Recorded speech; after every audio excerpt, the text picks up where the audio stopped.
அனைவருக்கும் வணக்கம். 3 மாதங்களுக்கு பிறகு எல்லாம் குழந்தைகளுக்காக நிகழ்ச்சியில் இந்த டிசம்பர் மாதத்தில் கிறிஸ்துமஸ் வருகிறதுனால் உங்களுக்கு ஒரு பாடல் முதல்ல பாடுறேன், அப்புறம் விளக்கம் சொல்றேன். கீழ்த்திசை மன்னர் மூவர் வந்தனரே, கீழ்த்திசை மன்னர் மூவர் வந்தனரே, வந்து பாலனை பணிந்து வணங்கினரே, பாலனை பணிந்து வணங்கினரே, கீழ்த்திசை மன்னர் மூவர் வந்தனரே. ராஜாதிராஜனை ராஜகுமாரனை,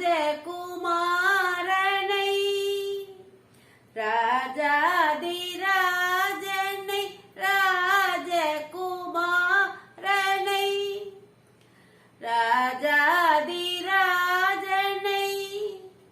ராஜகுமாரனை வாழ்த்துக்கள் பாடி மகிழ்ந்தனரே, வாழ்த்துக்கள் பாடி மகிழ்ந்தனரே, கீழ்த்திசை மன்னர் மூவர் வந்தனரே. பொன்வெள்ளி போளம் பரிசாய் கொணர்ந்தே, பொன்வெள்ளி போளம் பரிசாய் கொணர்ந்தே, பாலனை பணிந்து வணங்கினரே, பாலனை பணிந்து வணங்கினரே, கீழ்த்திசை மன்னர் மூவர் வந்தனரே, வந்து பாலனை தொழுது பணிந்தனரே, கீழ்த்திசை மன்னர் மூவர் வந்தனரே. குழந்தை இயேசு பிறந்த நாளில் வானத்திலே ஒரு வால் நட்சத்திரம் தோன்றியது. இதை ஆய்வு செய்த 3 ஞானிகள் அவரவர் இடத்திலிருந்து புறப்பட்டு ஓரிடத்தில் ஒன்றாக கூடினர். அந்த நட்சத்திரம் வழிகாட்ட வந்தபோது நட்சத்திரம் மறைந்தது. அது ஏரோது வாழ்ந்த நாடு. அதனால் அரசன் ஏரோதிடம் போய், இந்த பகுதியில் ஓர் அற்புத குழந்தை பிறந்திருக்கிறது, வால் நட்சத்திரம் வழிகாட்ட நாங்கள் வந்தோம், இப்பொழுது வால் நட்சத்திரம் தெரியவில்லையே என்றனர். ஏரோதுக்கு அடங்காத கோபம். என்னை மீறி எனக்கு எதிராக ஓர் அற்புத குழந்தையா என்று மனதில் நினைத்துக் கொண்டு, இங்கே தங்குங்கள், நாளை நீங்கள் புறப்படலாம் என்று தங்க வைத்து, அவர்கள் புறப்படும் வேளையில், நீங்கள் அந்த குழந்தை எங்கிருக்கிறது என்று என்னிடம் வந்து சொல்லிவிட்டு செல்லுங்கள் என்றார். அவர்கள் மறுபடியும் புறப்பட வால் நட்சத்திரம் தோன்றியது.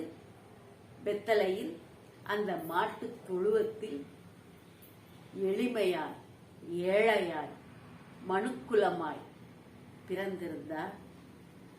அன்னை கன்னிமரியும் வளர்ப்பு தந்தை சூசையும் அங்கே இருந்தார்கள். இடையர்கள் இருந்தார்கள். ஆடு மாடுகள் எல்லாம் சூழ்ந்திருந்தன. இவர்கள் தாங்கள் கொண்டு வந்த பொன், தங்கம்,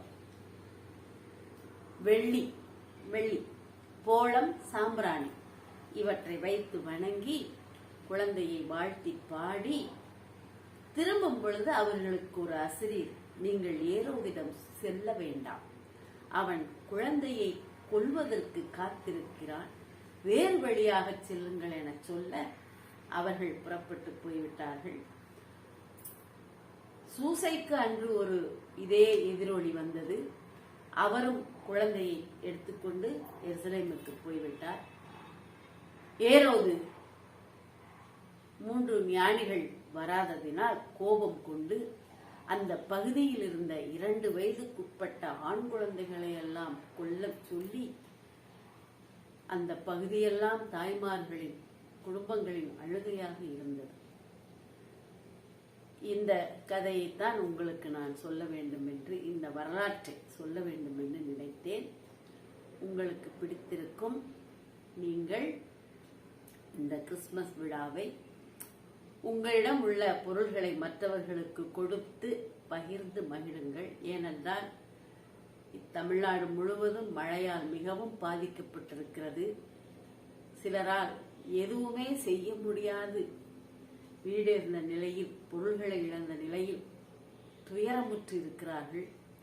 அவர்களுக்கெல்லாம் உங்களால் முடிந்தவரை ஏதாவது உதவி செய்யுங்கள். பெற்றோர்களே, ஆசிரியர்களே, குழந்தைகளுக்கு சொல்லிக் கொடுங்கள், பகிர்ந்து எல்லாம் செய்ய வேண்டும் என்று.